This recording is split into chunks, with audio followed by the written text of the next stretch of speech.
జగన్మోహన్ రెడ్డికి మళ్ళీ మాట ఇచ్చి మడమ తిప్పి పారిపోకుండా, సొల్లు కబుర్లు చెప్పి పారిపోకుండా, ఎన్నికలకు ముందు ఏదైతే హామీ ఇచ్చారో కూటమి నాయకులు, ఆ నిర్ణయం ప్రకారం, ఆ మాట ప్రకారం ప్రభుత్వం ఏర్పడగానే మెగా డిఎస్సి ప్రకటించి, మెగా డిఎస్సి నిర్వహించి 16,347 పోస్టుల భర్తీకి కార్యాచరణ రూపొందించారు. నిన్న మెగా డిఎస్సి మెరిట్ లిస్ట్ కూడా విడుదల చేశారు. అలాగే ప్రతి ఏటా డిఎస్సి నిర్వహిస్తామని చెప్పి ప్రకటించారు మంత్రి నారా లోకేష్.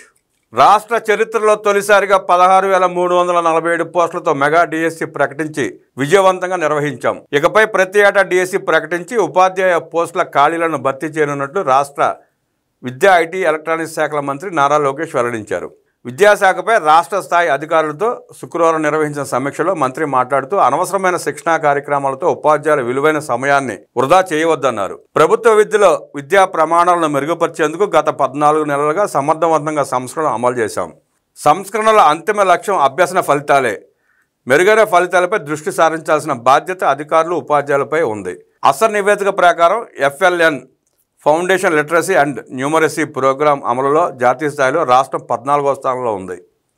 ఈ పరిస్థితిలో మార్పు రావాలి. మెరుగైన ర్యాంక్ సాధించేందుకు నిర్మాణాత్మకమైన చర్యలు చేపట్టాలి. దేశంలోనే మొట్టమొదటిసారిగా ప్రతి బిడ్డకు గ్యారంటీడ్ FLN ఒక హక్కుగా ఇవ్వబోతున్నాం. ఉపాధ్యాయుల సహకారంతో మారుమూల ప్రాంతాల్లో ఉన్న ప్రతి బిడ్డకి గ్యారంటీడ్ FLN అందించడమే లక్ష్యంగా పనిచేద్దామని మంత్రి లోకేష్ ఉద్ఘాటించారు. తల్లికి వందనం కార్యక్రమాన్ని సమర్థవంతంగా అమలు చేశాం. చివరి విడతగా పెండింగ్ దరఖాస్తులను ఆమోదిస్తూ 325 కోట్ల రూపాయలు విడుదల చేశాం. విద్యార్థులకు ఎటువంటి ఇబ్బందులు తలెత్తకుండా 2024-25 ఫీజు రియంబర్స్మెంట్ నిధులను వెంటనే విడుదల చేసేలా చర్యలు తీసుకోవాలి. రాష్ట్రంలో కొత్తగా మంజూరైన జవహర్ నవోదయ విద్యాలయాలు, కేంద్రీయ విద్యాలయాలకు దాతల సహకారంతో భూసేకరణకు చర్యలు తీసుకోవాలి.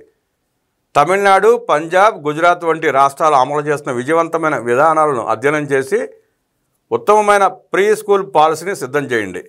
నిర్ణీత క్యాలెండర్ ప్రకారం మండల, జిల్లా, రాష్ట్ర స్థాయిలో సైన్స్, స్పోర్ట్స్ ఫేర్లు నిర్వహించాలి. ఇందుకోసం శాప్ సహకారం తీసుకోండి. రాజ్యాంగ దినోత్సవం నాడు అసెంబ్లీలో విద్యార్థులచే ప్రత్యేక సమావేశం నిర్వహించడానికి స్పీకర్ అనుమతితో ప్రతి అసెంబ్లీ నియోజకవర్గం నుండి విద్యార్థులను ఎంపిక చేయాలని మంత్రి లోకేష్ ఆదేశించారు. రాష్ట్ర వ్యాప్తంగా ప్రభుత్వ పాఠశాలలు, మోడల్ స్కూళ్లలో కీలకమైన మౌలిక సదుపాయాల అభివృద్ధికి దేశ విదేశాల్లో స్థిరపడిన ప్రముఖులు దాతల సహకారం తీసుకోవాలి. ఆసక్తి గలవారు తమ గ్రామాల్లోని స్కూళ్లను దత్తత తీసుకునేలా ఆయా స్కూళ్లకు అవసరమైన మౌలిక సదుపాయాలతో ప్రత్యేకమైన వెబ్సైట్ రూపొందించాలి. జాతీయ స్థాయిలో పేరెన్నికగన్న కార్పొరేట్ సంస్థల సహకారాన్ని కూడా తీసుకోవాలి. రాష్ట్రంలోని అనంతపురం, నెల్లూరు, ఏలూరు, కడప, చిత్తూరులలో ఆధునీకరించిన సైన్స్ సెంటర్లను త్వరగా ప్రారంభించి విద్యార్థులకు ఉపయోగకరంగా తీర్చిదిద్దండి.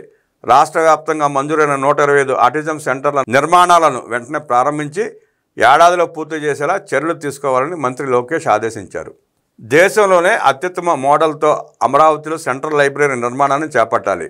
2 లక్షల చదరపు అడుగుల్లో డిజైన్ చేస్తున్న ఈ లైబ్రరీ నిర్మాణాన్ని ఏడాదిలోగా పూర్తి చేసేలా చర్యలు తీసుకోండి. విశాఖపట్నం జగదాంబ సెంటర్లో ప్రతిపాదించిన రీజనల్ లైబ్రరీని 50,000 అడుగుల్లో నిర్మించేందుకు యుద్ధ ప్రాతిపదికన చర్యలు చేపట్టాల్సిందిగా మంత్రి లోకేష్ ఆదేశించారు.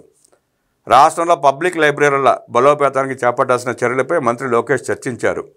పబ్లిక్ లైబ్రరీలలో నిర్ణీత సమయాలను ఖచ్చితంగా అమలు చేసేలా సిబ్బందికి ఫేషియల్ రికగ్నిషన్ విధానాన్ని అమలు చేయండి. ఉమ్మడి జిల్లా కేంద్రాల్లో ప్రస్తుతం 13 మాత్రమే జిల్లా గ్రంథాలయాలు ఉన్నాయి. వాటితో పాటు కొత్తగా ఏర్పడిన జిల్లా కేంద్రాల్లో కూడా జిల్లా గ్రంథాలయాలు ఏర్పాటు చేసేలా చర్యలు తీసుకోవాలి. రాష్ట్ర వ్యాప్తంగా అన్ని ప్రభుత్వ గ్రంథాలయాలను అనుసంధానిస్తూ ఇంటిగ్రేటెడ్ కామన్ సాఫ్ట్వేర్ వెబ్సైట్ రూపొందించాలి. అందులో pending infrastructure, book access, library management వివరాలను అందుబాటులో ఉంచాలని మంత్రి లోకేష్ సూచించారు. స్థానిక సంస్థల నుంచి సుమారు 213 కోట్ల రూపాయల మేర సెస్ బకాయిలు పెండింగ్లో ఉన్నాయి. వాటిని రాబట్టి లైబ్రరీలను అభివృద్ధి చేసేందుకు చర్యలు తీసుకోవాలి. రాష్ట్ర వ్యాప్తంగా ఉన్న ప్రభుత్వ లైబ్రరీల్లో విజ్ఞానవంతమైన కమ్యూనిటీ కార్యక్రమాలు నిర్వహించి విద్యార్థుల ఆసక్తి పెంపొందించేందుకు చర్యలు తీసుకోవాలి. నేషనల్ మిషన్ ఫర్ లైబ్రరీ నుంచి రాష్ట్రానికి మంజూరైన నిధులను సద్వినియోగం చేసుకోవాలి. ఇందులో రాజమండ్రి గ్రంథాలయానికి 87 లక్షల రూపాయలు మంజూరయ్యాయి. ఈ ఏడాది ప్రభుత్వ లైబ్రరీలోని పుస్తకాలతో పోటీ పరీక్షలకు సిద్ధమైన 350 మందికి కానిస్టేబుల్ ఉద్యోగాలు లభించాయి. లైబ్రరీల వల్ల కలిగే ప్రయోజనాలపై పెద్ద ఎత్తున ప్రచారం నిర్వహించాలి. పోటీ పరీక్షలకు అవసరమైన అన్ని రకాల పుస్తకాలు లైబ్రరీలలో అందుబాటులో ఉండేలా చర్యలు తీసుకోవాలని అధికారులను మంత్రి లోకేష్ ఆదేశించారు. ఈ సమావేశంలో విద్యాశాఖ కార్యదర్శి కోన శశిధర్ తదితరులు పాల్గొన్నారు.